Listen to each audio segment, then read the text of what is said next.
My name is Sarah. I'm 34 years old, currently living and working in Seattle with an office finance job that many would call boring but stable. After years of effort, I finally bought a small house in the suburbs, a place I once believed would be the first home entirely my own. But that day, as soon as I opened the door, what I saw froze me in place. The sofa I had carefully chosen had been turned around. My bookshelf was gone, replaced by a pile of children's toys.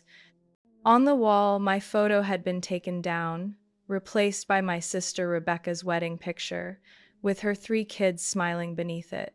And on the dining table lay a hand-drawn floor plan dividing up the rooms.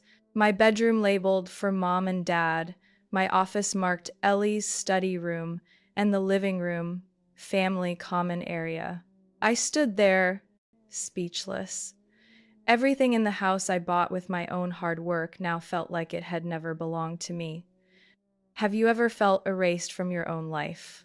When the very people who are supposed to love and respect you are the first to trample over your boundaries? If you've ever been in that situation, leave a comment below. Hit like if you see yourself in this story.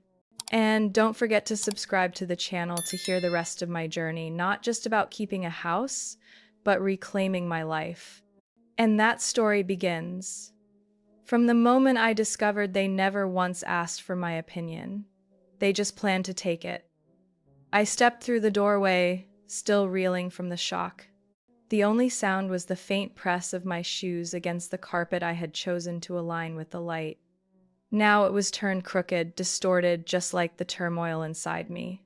From the kitchen came the sound of a knife hitting the cutting board. I turned instinctively and froze. My mother, Linda, was calmly chopping onions as if it were her own kitchen.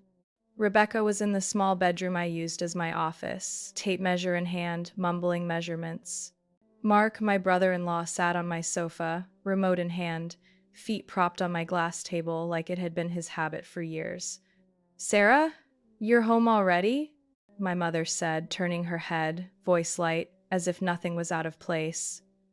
I stumbled over my words. "What are you all doing here?" Rebecca looked up, not the least embarrassed. "Oh, you came back earlier than I thought. We're just checking the measurements to see how to arrange the rooms." I looked at her, then around at the room that had been rearranged. The curtains I had picked out on a rainy afternoon were shoved aside, replaced with a floral cloth I had never seen. My throw pillows had been switched. The painting I'd hung since moving in was gone. Every little detail scraped at my eyes like reminders that I had been violated. "This is my house," I said, my voice hoarse. Mark chuckled without looking away from the TV. "Well, it's the family's house, isn't it? Don't be so uptight. You live alone. It's a waste to leave so much space empty." "It's not empty," I snapped. "It's my space. My life." My mother wiped her hands on a dish towel and stepped out of the kitchen, standing squarely between me and the bedroom. "Sarah, calm down. Your father and I talked about this long ago. Rebecca has 3 kids. This house has 3 bedrooms. It makes sense." I glared at her. "What did you just say? Talked about it long ago? This is my house, in my name. I bought it myself, with 10 years of savings." Rebecca sighed, stepping out of the small room. "You always overreact," Dad told me plainly. "Back when you were house hunting, he said this place would be perfect for my family. I'm just following through on the plan." I froze. "Dad promised you?" "Promised you a house I hadn't even bought yet? I don't recall Dad having the right to decide about property in my name." "No need for that tone, Sarah." My mother cut in, her eyes sharper than ever. "If you weren't selfish, you'd understand that a house isn't just paperwork. It's about family, about sacrifice for each other." I turned to Mark. "And you? You don't think it's wrong to sit in my house without permission?" He shrugged. "Rebecca said it was already arranged. I just followed her lead." The air went stiff. My grip tightened on my bag, my nails nearly cutting into my skin. "Get out of my house," I said, each word cutting through the silence. My mother raised an eyebrow. Sarah, don't do something you'll regret. You're acting like an outsider. Maybe that's exactly how you've always seen me, I said with a cold laugh. The one on the sidelines, paying bills, sacrificing, never chosen. Rebecca stepped closer, reaching out like she wanted to soothe me. You don't understand. This isn't stealing. This is a reasonable arrangement for everyone. I stepped back, avoiding her hand. No, this is trespassing. The silence stretched before my mother spoke again, her voice hard. We can call your father, he'll explain. You're making this more complicated than it needs to be. Call him, I replied. And call the police while you're at it. I never gave any of you permission to come here. My mother faltered, but her eyes stayed firm. You live alone. What do you need 3 bedrooms for? Rebecca needs space for her kids. Can't you see past your selfishness? My chest tightened. The familiar words selfish stabbed into old scars. I took a deep breath. If I had come home later today, would this house still be mine? How long before Rebecca's boxes were moved in? How long before I was pushed out of the very place I worked my whole life to earn? No one answered. Mark glanced at Rebecca. She stared at the floor. My mother stood frozen, weighing her next move. I didn't wait. I went into my bedroom, pulled the purchase contract, receipts, and ownership papers from the drawer. When I came back, I dropped the stack hard onto the glass table in front of them. Look closely. That name on the papers is mine, not Dad's, not Rebecca's, not anyone else's. The room felt cold, like winter air rushing in. My mother shook her head slightly. You'll do the right thing. I believe that. I let out a bitter laugh. I've just begun. I opened the door, letting sunlight cut through the frozen air. You have 10 minutes to leave. After that, I'm calling the police. Rebecca started to say something, but stopped when she saw my eyes. Mark was the first to move, quietly gathering his bag and coat. My mother was the last to leave, pausing at the doorway to look back at me. You're cutting off your own blood. I didn't reply. I closed the door and turned the lock. I leaned against the door, my breath heavy as if the whole house were collapsing on my chest. The silence pressed down, but in my head their words kept echoing. The family's house. Why live alone with so much space? Dad promised long ago. Those weren't random words. They were the outcome of a plan set in motion long before one I had never been allowed to see. I sat at the dining table, flipping through each page of the contract and legal documents with my name clear and undeniable. Yet, in their eyes, it meant nothing. Because I was the daughter who never truly mattered. The pain in my chest wasn't just betrayal. It was memory. Memories I had hidden away like an old scar under nice clothes, only to tear open today under the weight. I remembered the day I got into college, one of the most prestigious schools in the state, with a partial scholarship. I had hoped for a hug, praise, maybe just a nod from my parents. But at dinner that night, my mother asked one question. You can work part-time to cover tuition, right? My father was busy scrolling on his phone. If you don't, then Rebecca will have to pause her music. Lessons. You wouldn't want to disappoint her, would you? Rebecca, then in high school, smiled faintly. Her private piano lessons at the City Arts Center cost nearly as much as a week of my meals later on, and I nodded. No protests, no questions. 4 years of study, part-time jobs, instant noodles, scraping by with small debts. Meanwhile, Rebecca had French classes, summer camps in Vermont, and family portraits I missed because I was working overtime. They called it sisters helping each other, but it was always me giving and her receiving. I once thought maybe my parents treated me this way because I was stronger, because I didn't complain, because I was independent. But the truth was more complicated.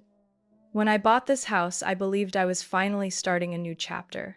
I didn't realize that, in their eyes, I was simply fulfilling an old assignment, buying a home so Rebecca's family could settle. I remembered when Rebecca casually asked, "Where are you planning to buy? Will it be near the kids' school?" I just smiled, thinking it was small talk. I didn't share details. I didn't take anyone to see the place. Yet, 3 weeks after I signed the contract, Rebecca could describe the number of rooms, the window direction, even the paint color in the bedroom. I thought of my mother's visits, dropping off food, just checking on me. Each time she went to the bathroom, left her purse behind, borrowed my keys for a minute. Now I see. Every moment was a step in a plan I was never told about. Maybe from the start, this house was never mine in their eyes. I scrolled through old messages. A month ago, my mother texted, "Rebecca's daughter Ellie's birthday is coming up. Can you take the kids to the park so she can rest for a day?" I agreed, as always. But the next day, Mark posted photos of their family touring model homes in the same area I had been searching. Back then, I thought it was coincidence. Now, I know it wasn't. I opened my laptop and pulled up the old listing for the house I had chosen. Scrolling down to the comments, one caught my eye, posted 3 weeks earlier by an account called RL Family 4. Such a beautiful house. If we lived here, the kids wouldn't have to share rooms anymore. The linked email address was a string that included Rebecca's name and Ellie's birthday. I sat frozen, like I'd been punched in the chest. Not because of one comment, but because of the truth laid bare so obvious it could no longer be ignored. I had lived my whole life believing that if I just worked a little harder, my parents would see me differently. But in their world, I was never meant to be at the center. I was the backdrop for Rebecca to shine, the steady one who balanced out everything they thought she deserved. I wondered how many people out there were just like me, striving in silence, only to be met with indifference and invisible obligations. How many of us grew up believing that sacrifice was simply expected? I was no longer the girl hunched over a desk late at night, typing essays under a dim lamp. I had built a career. I had become independent. I had chosen this house with my own money. And I would not let it be taken away by promises I never heard, agreements I never agreed to. I stood, opened the window, and let the night air rush in. My chest still felt heavy, but no longer tangled. Those old, unfair memories no longer crushed me. They only reminded me that I had survived, that I was standing, and that now I would protect myself. Just as I set my teacup down, the phone rang. Seeing the name on the screen, my throat went dry. Dad. My heartbeat slowed, then raced, as if my body was warning me that something was about to hit. I hesitated for a few seconds before answering, forcing my voice steady. "You just threw the whole family out on the street." My father's voice came sharp, simmering with anger. "Do you know how hard your mother cried?" I closed my eyes. "I didn't throw anyone out. I asked them to leave the house that's in my name. That's my right. Don't use that lawyer tone with me," he snapped. "This was already decided by the family. That house isn't just yours." I gripped the phone tighter. "What do you mean?" "My name is on the contract. The payments come from my account." There was a pause before he answered, in a tone I never thought I'd still hear at this age. "If you don't let Rebecca stay, we'll sue. Your mother contributed to the down payment, whether you admit it or not." I froze. "What are you talking about? She never gave me a dime for that house." "What about the transfer from the joint account your mother sent you in March? Remember?" I stiffened. I remembered. That was when she sent me $5,000, saying it was to celebrate the new house. I had thought about sending it back, but she insisted it was a gift. "You're turning a gift into a forced investment?" I asked, bitterness leaking through. "You should understand everything we do is for the future for you and Rebecca. Family means supporting each other, not dividing lines like you're doing." I didn't reply. My hand trembled as I hung up, but inside I felt a strange, icy calm. I opened my laptop, logged into my bank account, and pulled up the transaction history. There it was, with the note, "Congratulations to our sweet daughter on her new home." No mention of repayment, no conditions attached. Before I could even exhale, the phone rang again. It was the bank. My unease spiked. "We're calling to verify a call from this morning," the banker said clearly. Someone identifying themselves as Sarah Miller asked about transferring property at Oak Ridge Lane, but the verification didn't match fully, so we held the request. I felt the blood drain from my face. "Can you tell me exactly what they provided? Date of birth? Old account number? Email address?" Most of it matched. But the security question answers didn't, so we asked for additional documentation. I went numb. Someone in my family had impersonated me to learn how to transfer my house, the one thing that gave me any sense of control. "Thank you for warning me," I said quietly. "I'll update my information and reset all security measures." After hanging up, I leaned back, staring into the void. This wasn't just family conflict anymore. It was a calculated takeover. Step by step, detail by detail, like a plan crafted long in advance. I opened the drawer, pulled out the property file and purchase contract. Every page bore my name, my signature, my loan payments, everything tied to me. But they refused to accept it. They wanted to rewrite the story to favor Rebecca. The real shock wasn't that they deceived me. It was that they didn't even bother hiding it. In their minds, I was supposed to comply without question. I was supposed to hand over what I had, because that was my duty. I reopened my old messages from Mom. 3 days ago, she had sent one I hadn't noticed. "Can you send me a copy of your house contract? I want to show Grandma." A chill ran through me. They had all the details they needed for that impersonation call, and they didn't hesitate, not for a second. I walked to the window, looking out at the little garden in front. The lavender bushes I'd planted were just beginning to bloom purple. I remembered spending hours researching which plants would thrive in this climate, wanting to create a peaceful space. But right now, I didn't feel safe in the very place I called home. I turned back, locked every door, then sat at my laptop drafting a list: change all passwords, sign up for identity protection, alert the bank to potential fraud. I refused to play the silent, sacrificial role in their family drama anymore. I wasn't afraid, but I was lonely. That was the truth. The hardest thing to swallow was realizing no one in my bloodline was on my side, even when right and wrong were so clear. I checked the clock. Nearly 8 p.m. Dinner tonight was just me, alone. Yet instead of emptiness, I felt lighter than I had at any crowded family meal where I was too scared to speak.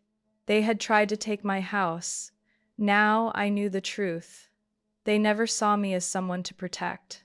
They only saw me as a means. And I was no one's means anymore. The next morning, I made coffee like always, but couldn't take a sip. My mind buzzed like rippling water after a strong wind, unsettled, refusing to calm. Then a Facebook notification popped up, stinging like a slap. Rebecca had tagged me. I opened the post. A photo of my 3 nieces and nephews crammed on an old sofa, a thin blanket draped over them, a dim lamp casting a shabby glow. Below it, italicized words read, "Family is where we belong, unless your own blood abandons you, leaving you and your children to crowd into one tiny room. Pray that hearts turn to what's right." She had tagged me, set it to public, and even added a little praying hands emoji. I sat stunned. Below were comments flooding in. "Mrs. Elsie, our neighbor, I remember when Sarah was little, so sweet and kind. Never thought she'd grow up so heartless.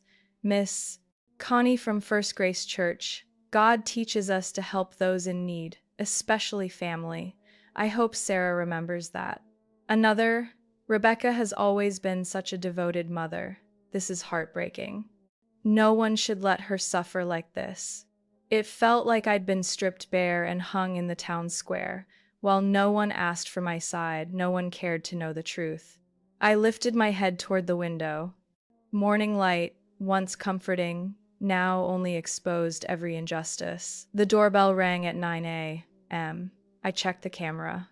A familiar man stood there in a white shirt, Bible in hand. I exhaled. Pastor Williams. "Hello, Pastor," I said through the intercom, keeping my voice steady. "What can I do for you?" "Sarah." He smiled gently, voice low and measured. "I just wanted to stop by, talk for a bit. Your family is very worried. They love you. And they're hurting. I respect you, Pastor, but I'm not receiving visitors today." He didn't give up. "Rebecca said you're going through a hard, confusing time. As a pastor, I just want to listen, to pray with you." I looked at him through the camera, feeling like I was being pulled into an uninvited moral awakening. "No one has asked what really happened," I said slowly. "They just assume and judge, like they've always done. No one wants to judge you, Sarah, but family is sacred. Don't let anger make you lose that bond." I bit my lip, holding my voice even. "What about trespassing? Impersonating me to the bank? Posting lies online? Has anyone prayed for the truth?" He went silent. I waited, then said gently, "Today isn't the right day for visitors, Pastor. Please respect that." I ended the call. Standing in the hallway, I noticed my hand clenched tight but steadier than before. The phone buzzed again. A message from Connie. "If you need guidance, I'm here. May God enlighten you." A college friend sent a screenshot of Rebecca's post with the note, "Are you okay? What's going on?" I didn't reply. Not because I had nothing to say, but because every word would be twisted before it reached anyone's ears. All my life I'd avoided being the troublemaker. I learned to smile, to bend, to phrase things so everyone stayed comfortable. But the more I did, the more they assumed I would never fight back. I returned to my computer, opened Facebook, hovered over report post. Stopped. Part of me wanted to erase it, silence the noise. But another part knew I couldn't keep hiding in silence. So I typed a status, without tagging anyone, without naming names. Not everyone grows up in a peaceful home. Some places, love comes, with conditions. Sometimes you must choose between holding onto the truth or holding onto the role others wrote for you. I hit post, left it there, answered no one. By noon, I went out for groceries. On the way back, I passed Mrs. Elsie. She glanced at me awkwardly, then changed the subject to the weather. A boy on his bike called out, "Miss Sarah, did you really kick Aunt Rebecca out?" I didn't respond. That evening, an email arrived from the neighborhood council. "Some residents have raised concerns about recent instability at your home." I printed that email and placed it neatly into a file that was already thick with papers. Rebecca and the family's campaign to sway public opinion wasn't some outburst. It had a structure, a clear goal: discredit me, create community pressure, and force me to back down. But they had forgotten one thing. I was no longer the woman they could corner into silence. I wasn't looking for trouble, but I wasn't avoiding the truth. And I wasn't going to let my silence enable their wrongs. I called Daniel on a rainy morning, the kind where the steady patter on the roof usually softened people's hearts, but mine had no room left for softness. "Are you free?" I asked, keeping my tone calm. "I need help in the most serious sense." We'd been classmates in college, both majoring in economics, though Daniel had switched to law in our junior year. Now he was a civil attorney at a small firm in Seattle, principled, discreet. That was exactly why I called him, not anyone else. "I still owe you for that sandwich back in the day," Daniel said half-jokingly. "Meet me at my office at 3 p.m. Bring everything you've got." I gathered the file I had carefully built since the day I discovered the intrusion.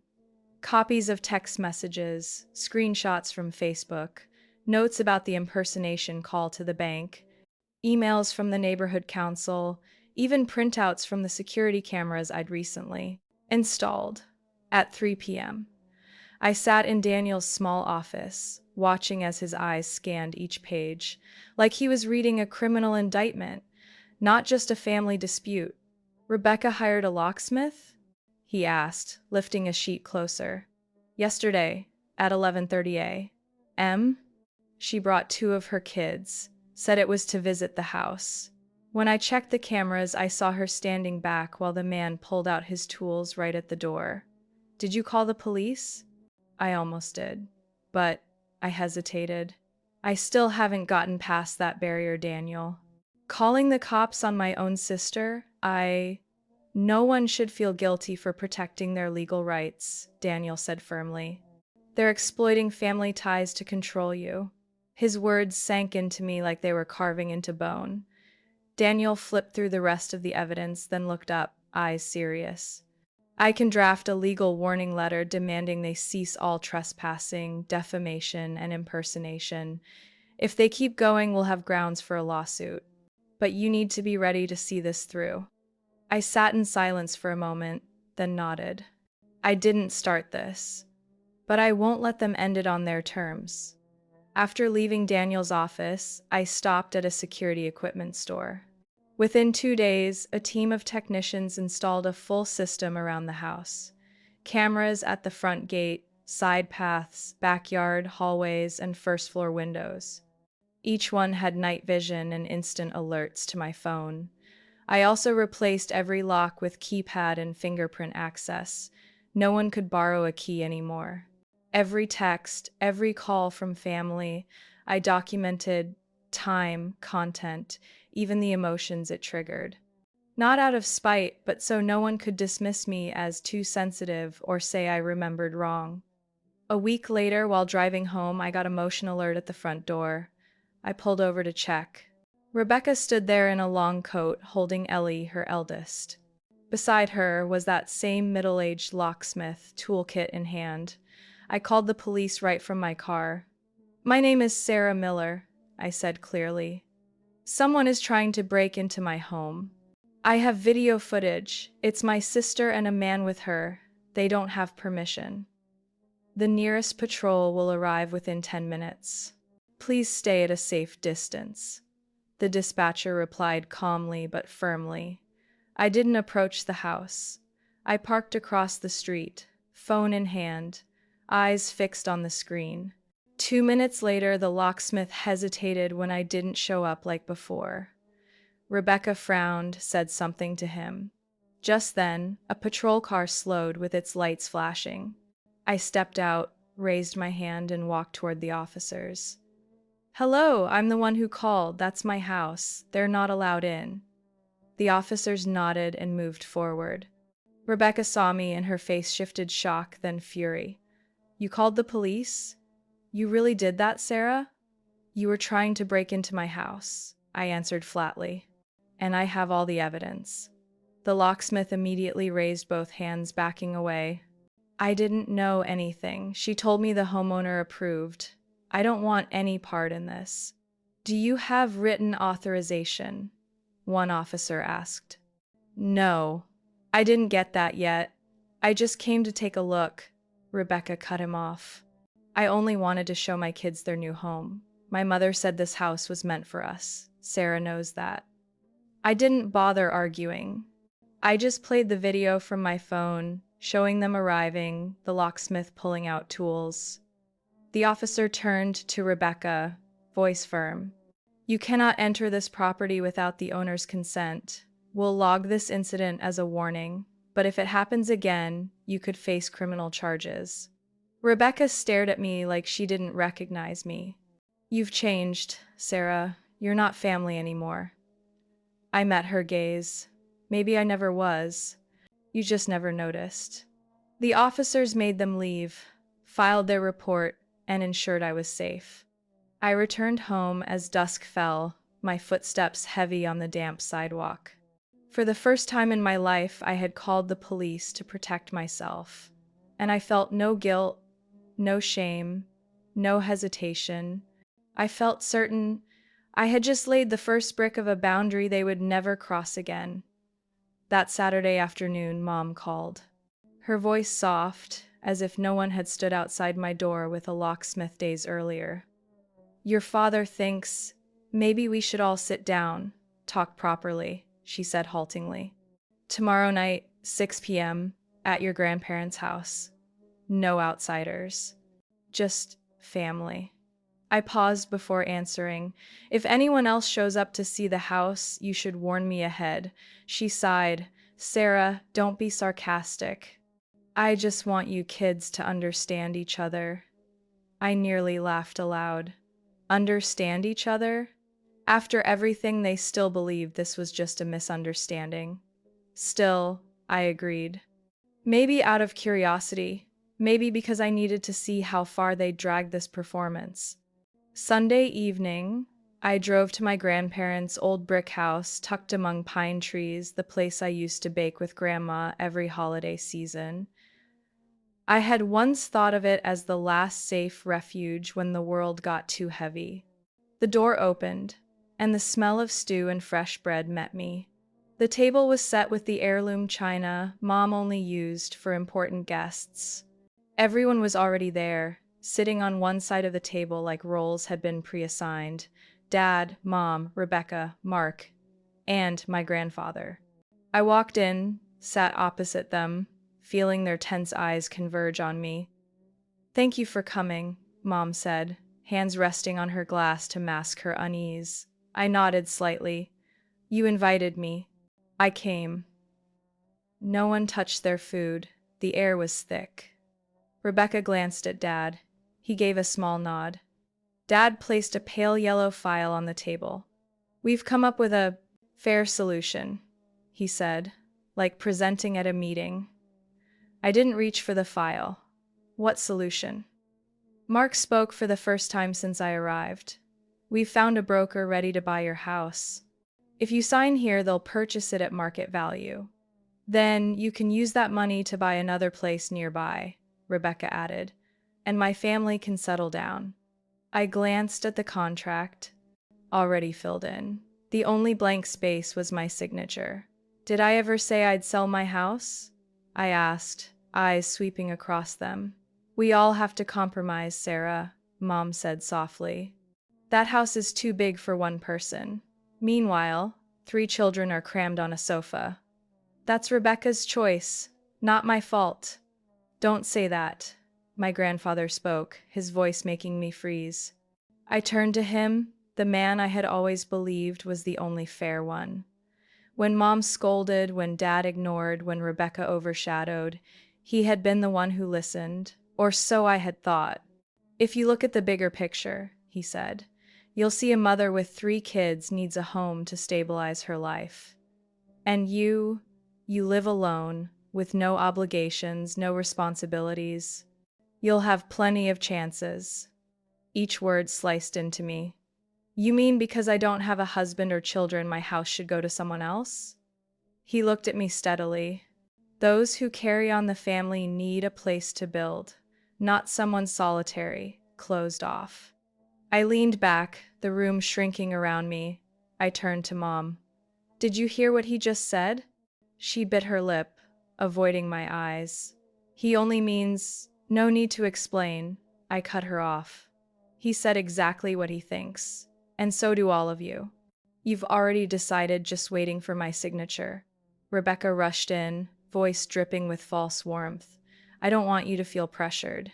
I just think, if you truly care about family, you'll understand. No, I said slowly. I don't understand. I don't understand why, after 10 years of working myself to the bone, buying my own house, I'm being dragged back into this cycle of sisters helping each other, which only means I keep losing what's mine. Mark sat straighter, irritation in his voice.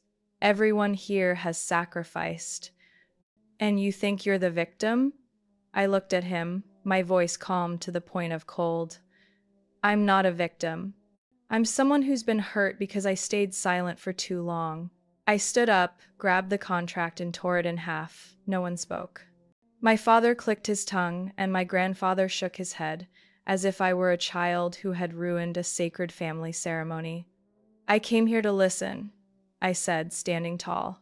But now I see this isn't a discussion. This is a staged play. I walked out of that house without looking back. But in my chest was an explosion. I couldn't erase the moment. The one person I had believed was fair chose a side. I came home in a strange state of silence, as if the storm inside me had receded, leaving only a numb emptiness. But the emptiness didn't last.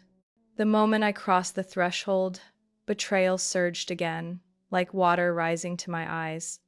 But I didn't cry. Tears wouldn't change anything. I set my bag on the table, took off my coat, and went straight to my office. The filing cabinet stood silent in the corner, coated with a thin layer of dust after months untouched. I sat down, opened the drawers, and pulled out old files I had kept with the thought, better safe than sorry. Bank receipts, tax records, statements from an extra credit card, letters confirming old transactions, everything was still there. I carefully spread them out on the desk, starting with 5 years ago, then working backward. Beneath that pile were copies I had nearly forgotten. One was a statement from a supplemental credit card my mother had once claimed she opened for emergencies. I remembered her exact words, "If I ever need it, I'll use it. But I'll never overdo it."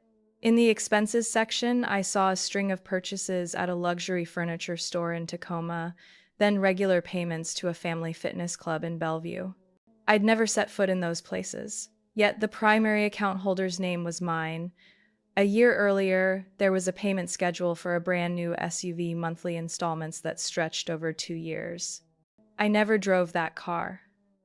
But I remembered Rebecca posting online, bragging that Mark had picked out the dream car for the family. I sat motionless for a long time. The pain wasn't loud or dramatic. It was cold, quiet, smoldering like fire beneath ash.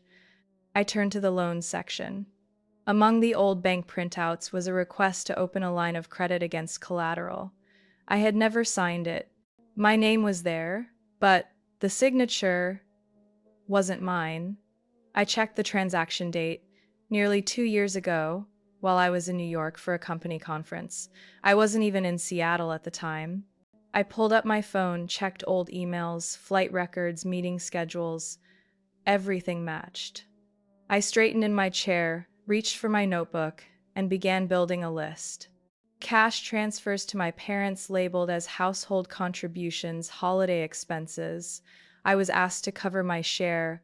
The times I transferred money to Rebecca to make Ellie's tuition payment on time, with promises of repayment that never came. I had never calculated it because I thought family doesn't keep score, but now I saw clearly it wasn't sharing.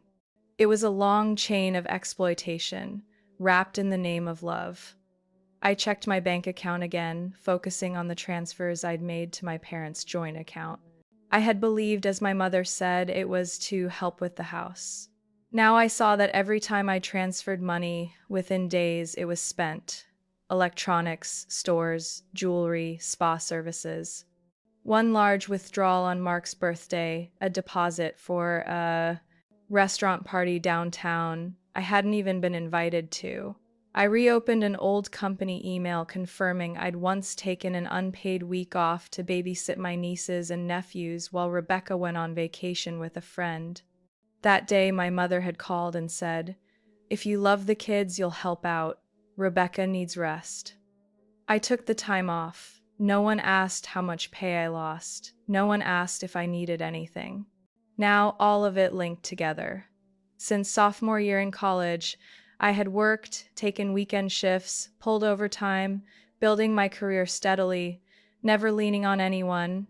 Yet I'd been carrying an entire warped belief system where my hard work was assumed and my needs were dismissed as selfish. I snapped pictures of every document, stored them in a password-protected folder.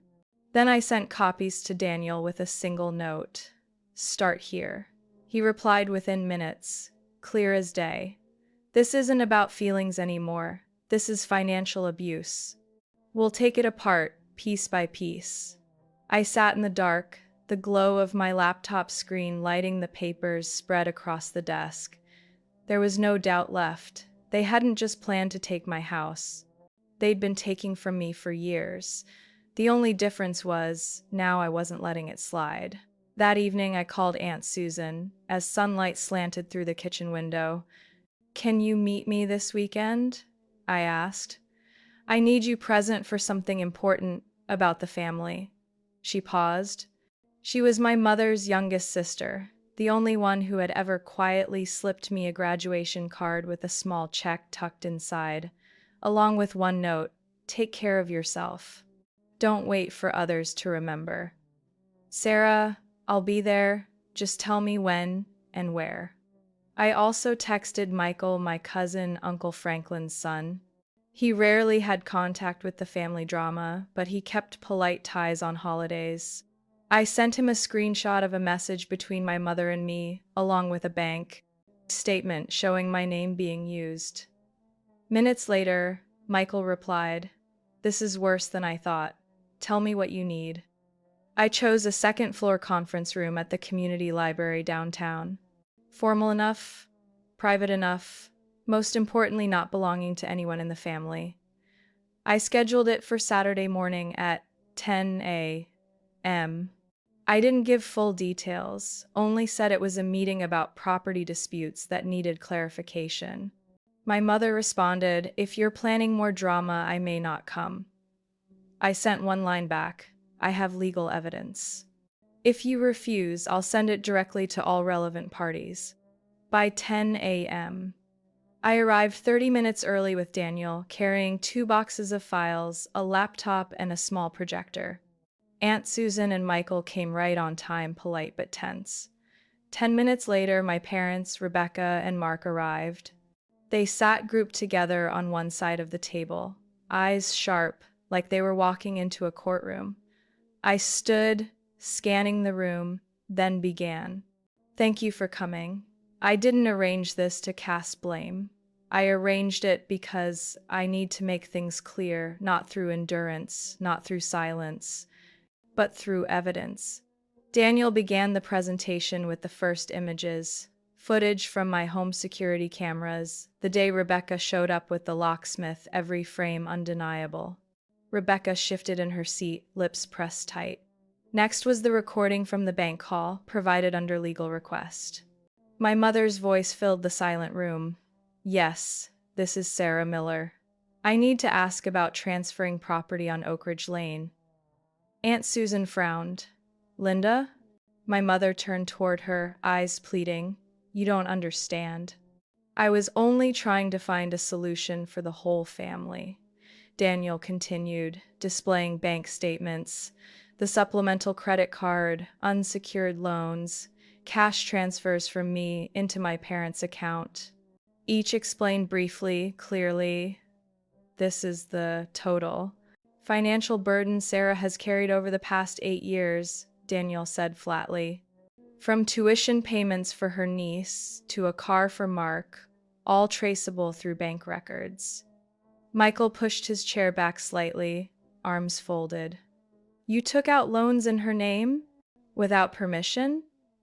My father leaned forward. "Michael, you don't understand. We're family. That was support, back and forth." "What kind of back and forth?" Michael asked sharply. "All I see is her giving and the rest of you taking." Rebecca jumped up. "You're all blowing this out of proportion. She's selfish, hogging the house instead of sharing. My kids are crammed together while she lives alone like some bitter widow." The room went dead silent. Aunt Susan laid her hand on the table, eyes fixed on Rebecca. "What did you just call your sister?"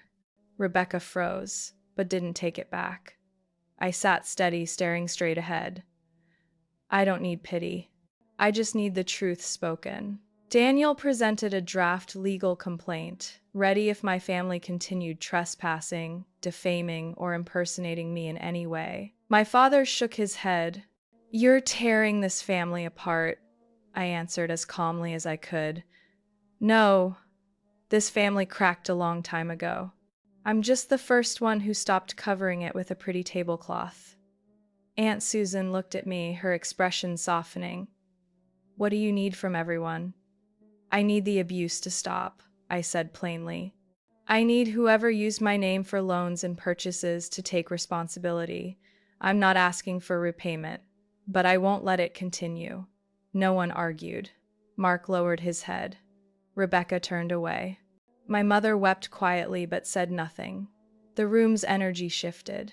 It was no longer an attack. It was a reckoning. The truth was too sharp to deny.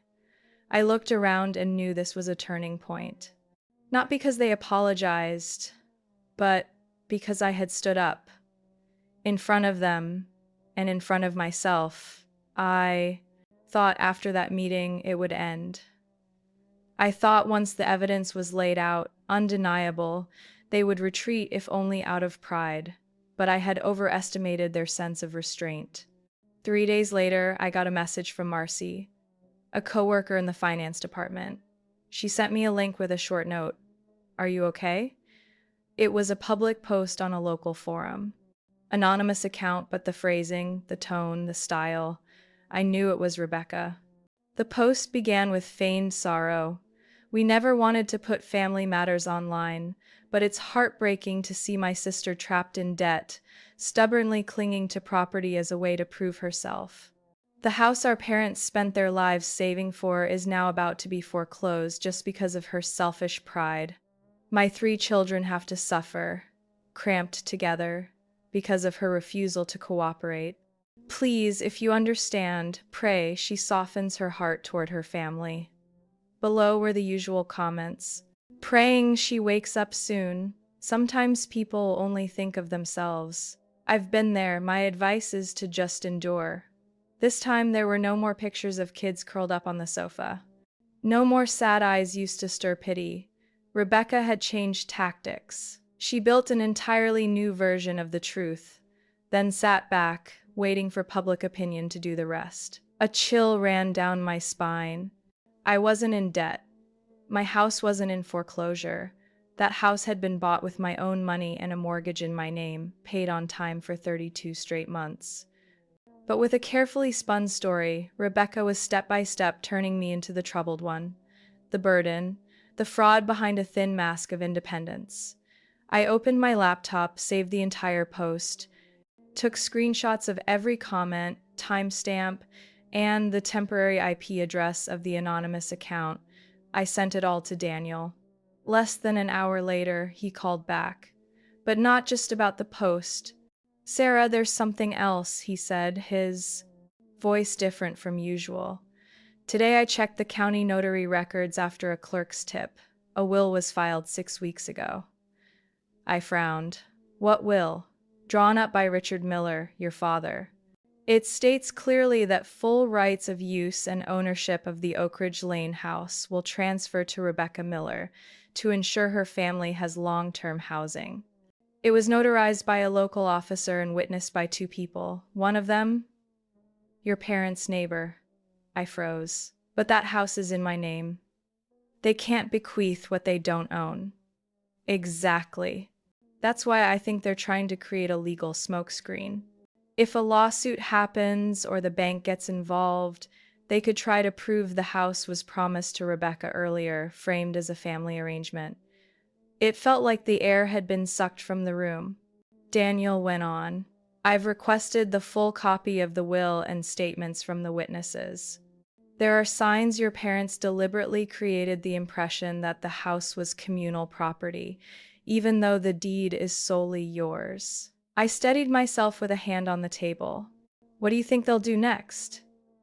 "They may use the will as psychological pressure, or as a defense if you sue them for financial abuse.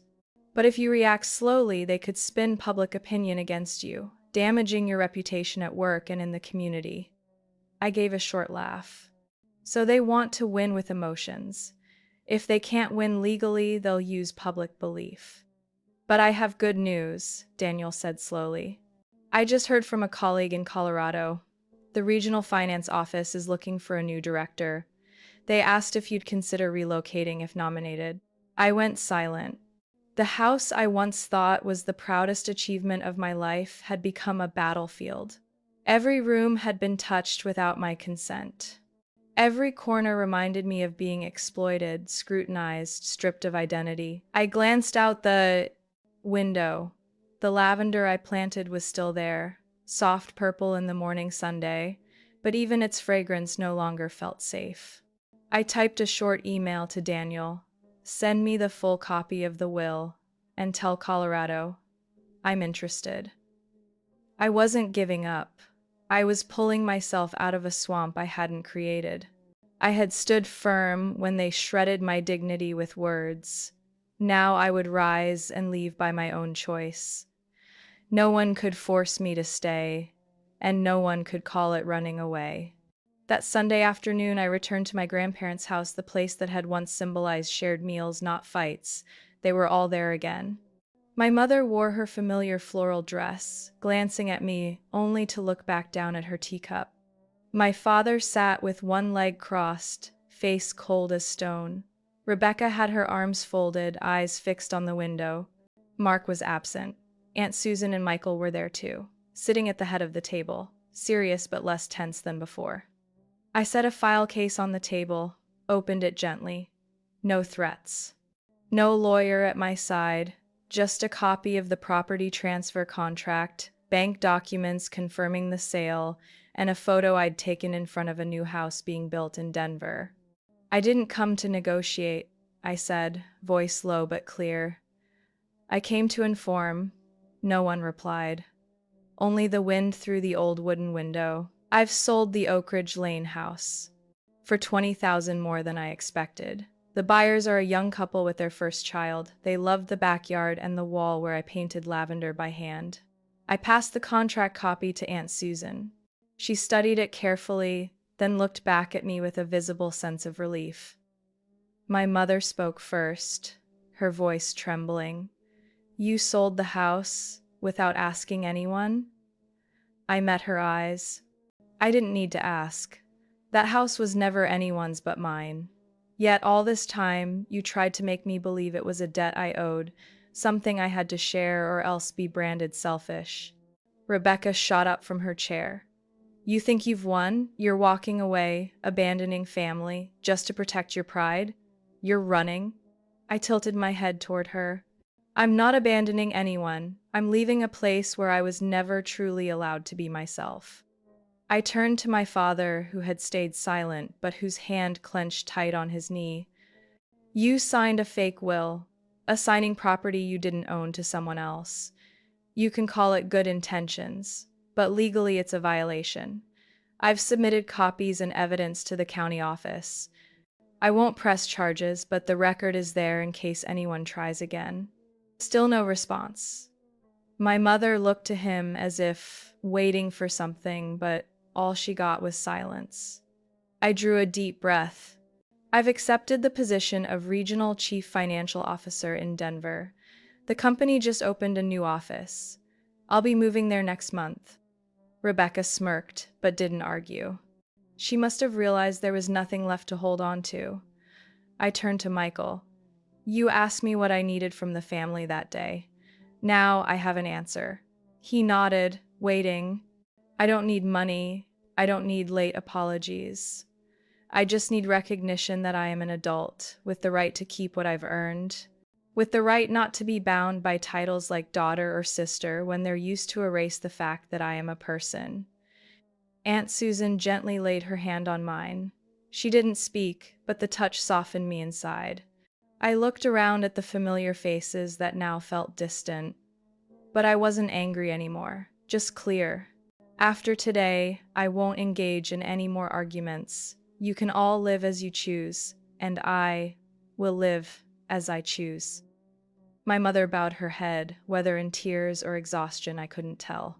Rebecca glanced at Aunt Susan, seeking support, but her gaze was avoided. I stood, picking up my file case. I haven't lost anything. I've only freed myself from the grip. I walked out of that house for the last time. Denver afternoons were dry and bright. My new apartment on the 8th floor had wide windows overlooking the distant mountains. The lavender plant I'd brought along thrived on the sill, as green as in Seattle. I had new colleagues, people who respected boundaries and listened when I spoke. Marcy checked in by email. Michael texted sometimes, sharing family updates free of malice, just simple kindness. And my parents? They didn't call, but I hadn't blocked them either. I kept distance. Not as revenge, but as protection for the peace I had fought so hard to earn. Some nights I gazed out and wondered, would there come a day when the wounds dulled with age that I could sit with them as adults together? I didn't have an answer, but at least now I had the right to ask, on the foundation of clarity, and for once in my life, I could simply be myself without permission. Do you think a daughter should stay in touch with her parents, even after being deeply hurt? Is blood truly reason enough to forgive, even when what you receive is only exploitation of kindness and long silence? I may not have the answer yet, but I know this: boundaries must be set, even in family. Because family should not be a chain, it should be a place where one can be oneself, respected, without sacrificing to the point of losing who they are. And what about you? If you were in my place, would you walk away or stay and try to mend things? Leave your thoughts in the comments. I read every word, and sometimes your stories give me the courage to keep moving forward. If you're drawn to stories of family, choices, and resilience, don't forget to follow this channel. There are more true stories ahead, ones that speak to the heart. Thank you for listening from beginning to end.